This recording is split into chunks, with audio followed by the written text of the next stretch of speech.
And now, Dr. Watson, how about that stolen naval treaty? Yes, let's see.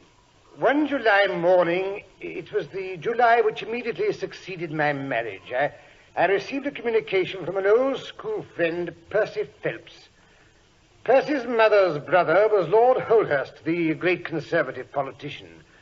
This rather gaudy relationship was of little value to him when we were at school, I can assure you.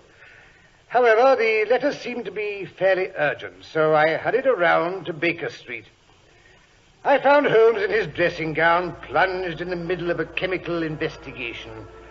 A large curved retort was boiling furiously in the bluish flame of a Bunsen burner. Seeing the look of concentration on Holmes' face, I seated myself in my old armchair and waited, hardly daring to breathe.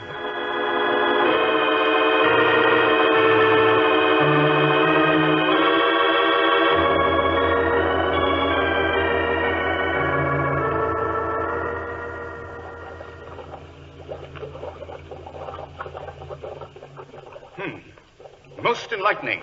Most enlightening. Yes, you come at a crisis, Watson.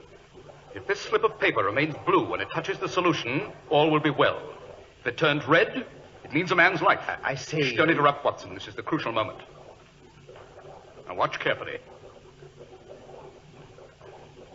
There. But I say, it has burned red, a nasty blood red. Blood red is quite correct, Watson. A very commonplace murder. Well, that's the end of that little experiment. Hi-ho, fill up your pipe, then hand me the Persian slipper. All right. There you are. So you've come on business, Watson. Yes, but how did you know? The letter clutched so tightly in your right hand, not to mention the look of excitement and anxiety on your face. You are the stormy petrel of crime, eh, Watson?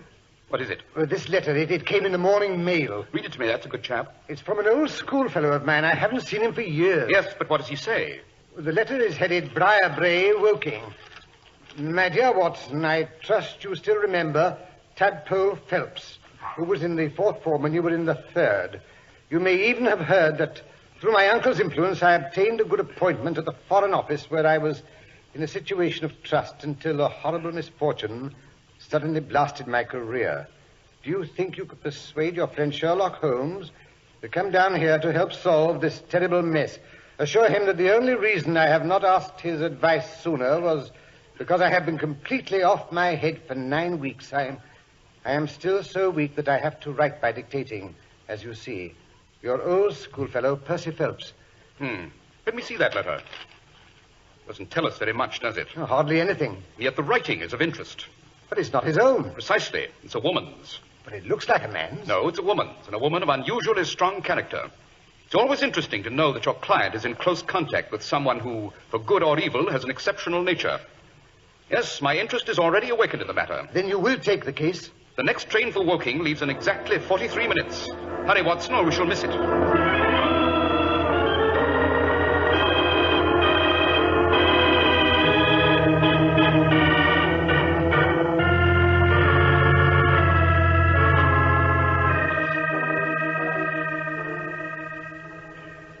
If you'll step in here, gentlemen, I'll find out if Mr. Phelps can see you. Dear, dear. The old place hasn't changed since the days when I used to visit here on my vacations. Makes me feel quite young again. Ah, Sherlock Holmes, I perceive. And Dr. Watson, too, I presume. So glad you could come. Percy's been inquiring for you all morning. Poor chap. He clings to any straw. My dear man, I may look as thin as a straw, but I promise you I have more weight, mentally. I perceive you yourself are not a member of the family. Oh, dear me. How did you know? The monogram on the pocket of your blazer, J.H. Oh, of course, of course. For a moment I thought you had done something clever. My name is Harrison, Joseph Harrison. Percy is engaged to marry my sister Annie. So I shall soon be a relation, by marriage at any rate. My sister is with him now. She's nursed him hand and foot during these trying 2 months. Soothing his fevered brow, eh, lucky fellow? Yes. You'll find them in his room. My room, rather. At least it used to be my room, until he came home after the catastrophe and collapsed. They couldn't carry him upstairs. He was in such a state, so they took him into my room. We'd better go in at once. I know how impatient he is to see you. Yes, this conversation is delightful, but after all, we did come to see Mr. Phelps. Oh, yes. Quite so. Come this way. It's in this wing, next to the dining room, you see. This is the door. I'll leave you here. You can come in if you like. Oh, no, thank you, no. Invalids are always depressing, and with this misfortune hanging over his head... Oh, poor fellow. Very well. Come in. Oh, you've come at last. At least, I presume this is Sherlock Holmes. Quite. And how is your patient? Oh, he's much better, thank you. Watson, my dear fellow. Well, Terry Badger, Hello. I'm glad to see you. I hardly knew you under that moustache. Delighted to see you both. Oh, this is my fiancée, Miss Harrison. Please, sit down. Shall I leave, Percy? Oh, no, don't go, Annie. If you don't mind, Mr. Holmes. Not at all. I feel much steadier when she's here. Quite. And now, Mr. Phelps. Well, you see, Mr. Holmes, it's like this. I was a happy and successful man, on the eve of being married, and then this dreadful misfortune wrecked my life. I'm a broken man, my honor gone, I'm ruined, I tell you. Percy, please, you'll make yourself ill again. I'm sorry, Annie. Perhaps you'd better just tell us the facts as quietly as you can. Yes, of course, Mr. Holmes. I was, as Watson may have told you, in the Foreign Office, in a responsible position. My uncle, Lord Holdhurst, is the Foreign Minister, you know. Well, nearly 8 years ago, weeks rather, the 23rd of May to be exact, he called me into his private room and informed me that he had a commission of trust for me to execute.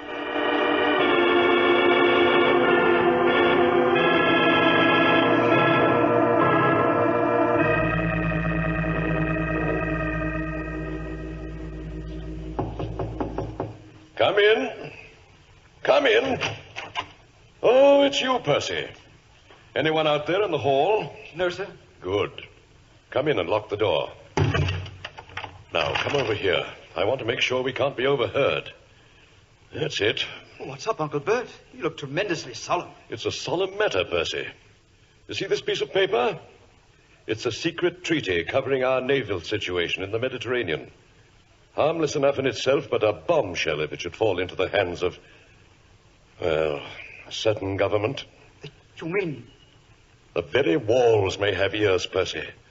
Let us merely say the country of X. You understand? I understand. I want you to make a copy of it. I must have a complete copy by tomorrow morning. You may have to work on it the better part of the night. Oh, that's all right, sir. Joseph and his brother, you know, is going to stop by for me. We're going to take the 9 o'clock train together. He can tell the family I've been kept in town on business. Very well. But leave the message with the commissioner downstairs.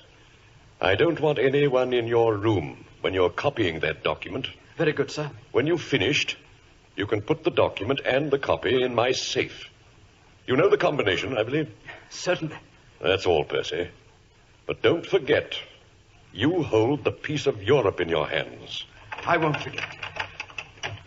Good night, Uncle Bert. Good night. Well, looks as though I'll have to make a night of it.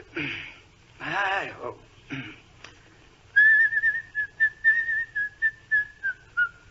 Well, hello, Goro. You still here? Oh, yes, sir. I had some details to clear up, so I thought you'd want me to stay. Oh, that's all right, Goro. You can finish tomorrow. Yes, sir. Are you sure you won't need me? No, thanks. Doesn't look as though I have a chance to go out for dinner. Well, at least I can ring for coffee. Oh, confound it, that bell pull is twisted again. There we are. The rain's coming down harder than ever. Nice, jolly little evening this is. You're sure there's nothing I can do, Mr. Phelps? Good Lord, no, Goro. Run along. Good night, sir. Good night, Goro.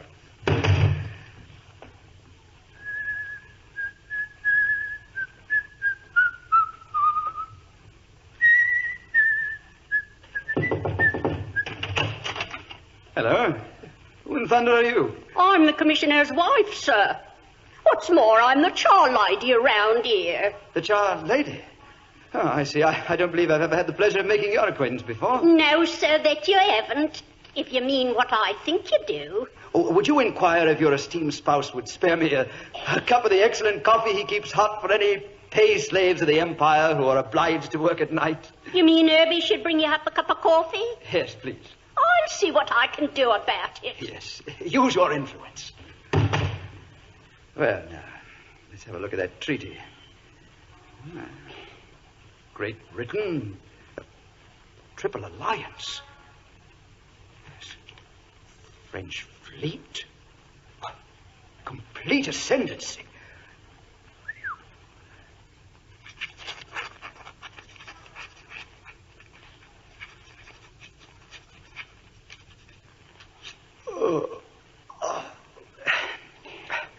It's no use. I'm too drowsy. I think I better have a cup of coffee. Herbert! I say, Herbert, coffee! Oh, confound the fellow, do I have to go all the way downstairs? Herbert!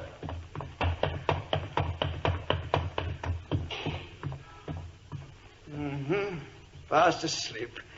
Hey, Herbert, wake up. Hello. Oh, it's you, Mr. Phelps. Yes, I came down to see if my coffee was ready. But I think the front doorbell just rang. Bell? Yes, sir.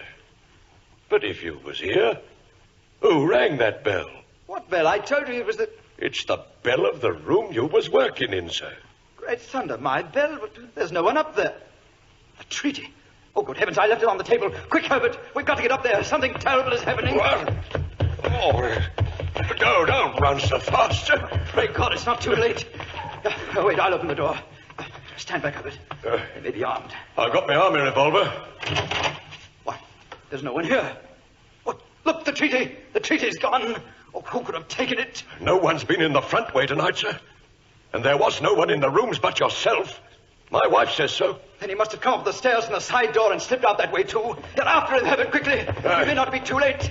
Hurry, man, hurry. Don't you go out, sir. You'll be soaked to the skin.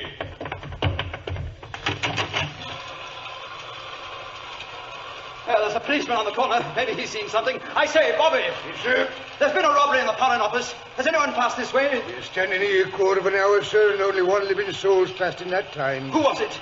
A tall old lady in a paisley shawl. She seemed in a hurry. Well, that was my wife. Which way did she go? You're just wasting your time, sir, and every minute is of importance. Yes, all right. We'll go back and phone Scotland Yard. Oh, this is terrible, Herbert, terrible. We're ruined. Never you mind, sir. You'll lose your post, perhaps, but they can't do nothing so dreadful to you. It's not myself I'm thinking of. It's England.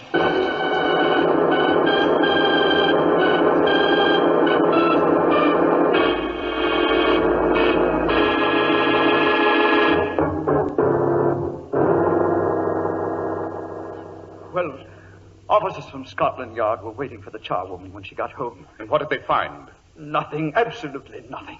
And Gorrow, did they trace him? Yes, Mr. Holmes, but again nothing was found. Oh, I was frantic, out of my mind. They had to get a doctor to take me home. I was delirious for 7 weeks. And these two people, Gorrow and the charwoman, they've been under observation ever since, I suppose? Yes, with no results. You say it had been raining all evening? Yes. But you found no traces of any kind in the room? No footprints, I mean? Absolutely none. Not even those of the charwoman's muddy boots? How do you explain that? Well, the charwomen are in the habit of taking off their boots and wearing just carpet slippers. No footprints, eh? That's enlightening. Must have come in a cab and got away that way, too. That explains the policeman's not seeing him. Now then, Mr. Phelps, could anyone have been concealed in the room or in the corridor? Impossible. There was no cover of any kind. Windows? 30 feet above the ground and locked on the inside. Then it must have been the side door. Who knew you were to have the treaty in your possession? No one. I'd stake my oath on that. In your opinion, what would happen if those papers were to fall into the hands of a rival government? War. Almost instantaneously. But it's 8 weeks and we're not at war. Therefore, it's not unfair to suppose the treaty hasn't reached them. I don't imagine the thief took the treaty in order to frame it. Quite, and he's undoubtedly waiting for a better price. There's only one clue that puzzles me. What is that? The bell. Did someone ring it to prevent the crime, or was it an accident? If we only knew why the bell was rung, we should have the solution of this case. It's even possible that he didn't... Aha, of course. What a fool I was not to think of that before. You think you can help me? Possibly. God bless you for that, Mr. Holmes. If we can keep our courage and our patience, the truth must come out. But Percy has one more adventure to tell you about. You're sure you're strong enough, darling? Oh, I feel better than I have for days. Hope is a splendid tonic, Annie. And what was this other incident, Mr. Phelps? Well, you see, Mr. Holmes, last night was the very first night that I've slept without a nurse in my rooms. I was rather wakeful. I had a nightmare or two. And suddenly, I heard a slight noise. What kind of noise? Like a mouse gnawing a plank. It grew louder. And all at once there was a sharp metallic snick. Someone forcing the window. Yes, I realized that too. I jumped out of bed and flung open the shutters. A man was crouching in the window. He was gone like a flash. What did he look like? I don't really know. He was wrapped in some sort of cloak which came across the lower part of his face. Oh, one thing I am sure of. He had a long weapon in his hand that looked like a knife. I saw the gleam of it as he turned to run. I shouted after him. And then? Then I must have collapsed from the effort. The next thing I knew, I was surrounded by the entire household. Oh, Joseph and the groom found marks in the flower bed outside this window. You can see them from where you sit. Dear me, yes. I'm afraid Joseph and the groom have been a bit too energetic for me to learn anything from the traces. The flower bed looks as if it had been trampled on by an army. Oh, I'm sorry. Why should a burglar, if it was a burglar, choose to enter this room? The dining room windows are much larger and more accessible. I can't imagine unless it's a plot against Percy. Oh, that sounds a bit melodramatic, Annie. Not at all. There's something in what Miss Harrison says. So much that Dr. Watson and I are going to take you up to London with us. Yes, but he's not very strong, you know. The trip to London will not be nearly so dangerous to your fiancé, Miss Harrison, as another night in this room. Good heavens. And another thing, Miss Harrison. You can be very helpful to us and to Mr. Phelps if you'll do one thing for me. It may take courage, but I think I can promise that you'll be in no great personal danger. What is it you want me to do? Stay in this room until you go to bed tonight. Don't leave it for an instant. Mr. Phelps' reputation and my whole future may depend on it. I'm not going to ask you to sleep here, but when you leave for the night, I want you to lock the bedroom door on the outside. Yes, but look here. Something might happen. Shh. Not a word to anyone. It's for his sake, remember. Come in. Lunch, everybody. Something especially nice for you, Percy. Come along, Annie. Oh, Joseph, if you'll excuse me, I have a slight headache. I think I'll eat in here by myself. There's a breeze, and I want to be alone.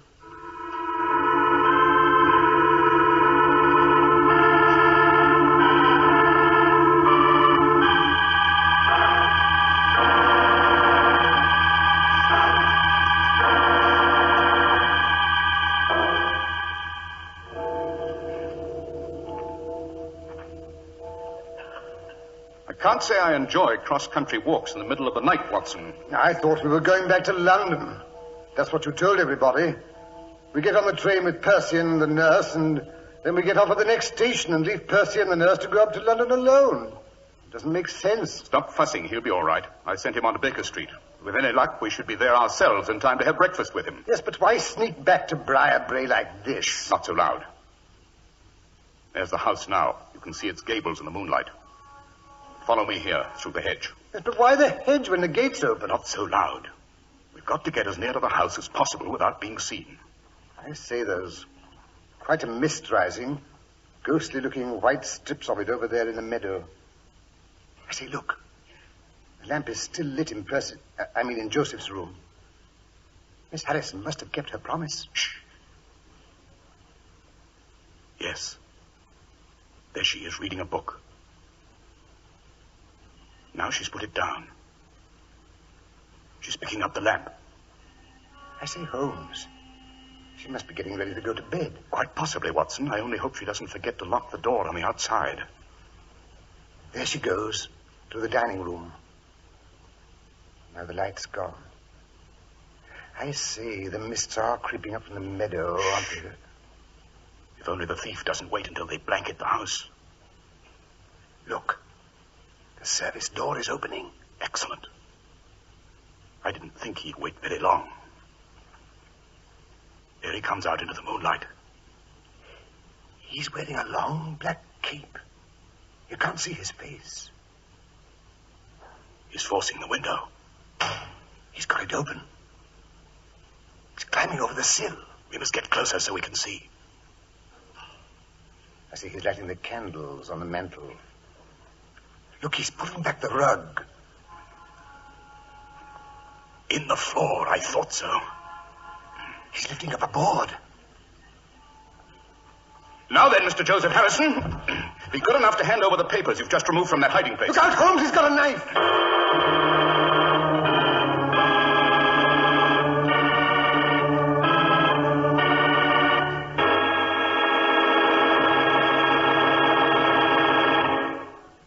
Have to see Clippercraft clothes to know their excellence.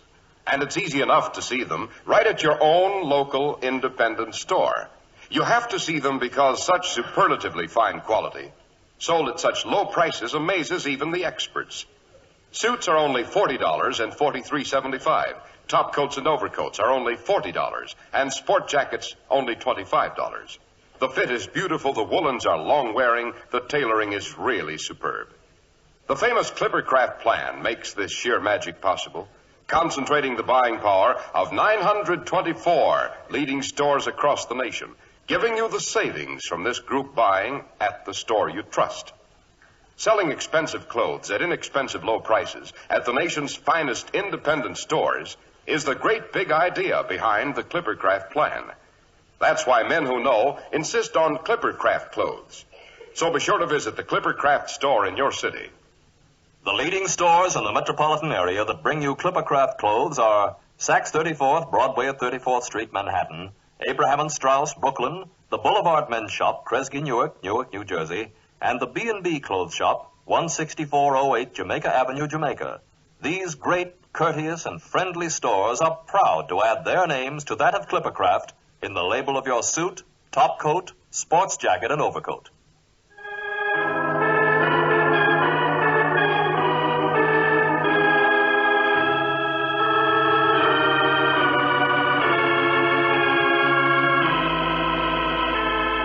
Now let's return to 221B Baker Street, where Percy Phelps is anxiously awaiting the arrival of Sherlock Holmes.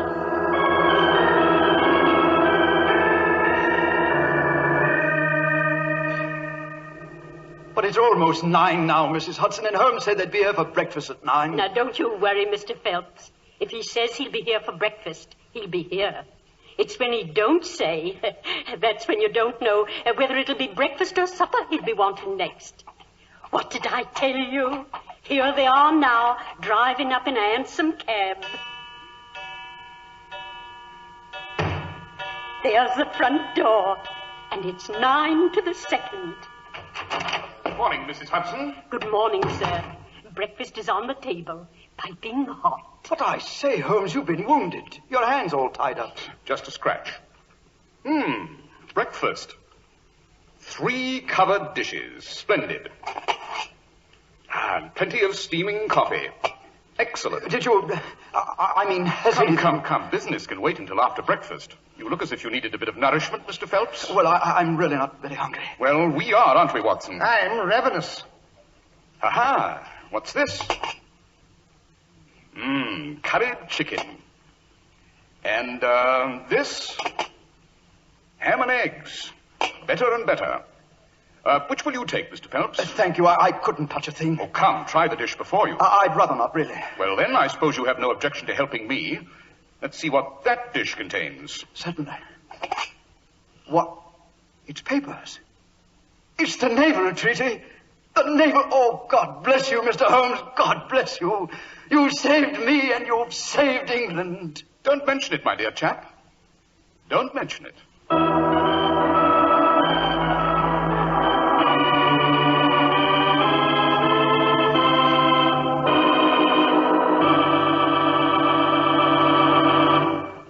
When did Holmes first begin to suspect this Harrison fellow, Dr. Watson? When he heard that Percy was expecting him to stop by for him, Mr. Harris, I'm afraid Joseph's character was blacker than one would judge from his appearance.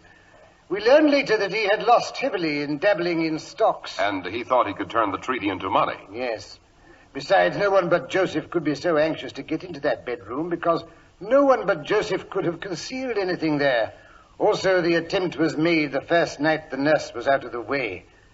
Therefore, the intruder was well acquainted with the house. But the bell, Dr. Watson, why was that so significant? Well, Mr. Harris, it showed that the thief had not come there to Percy's office to steal the papers. He came for another reason, by appointment, as we know.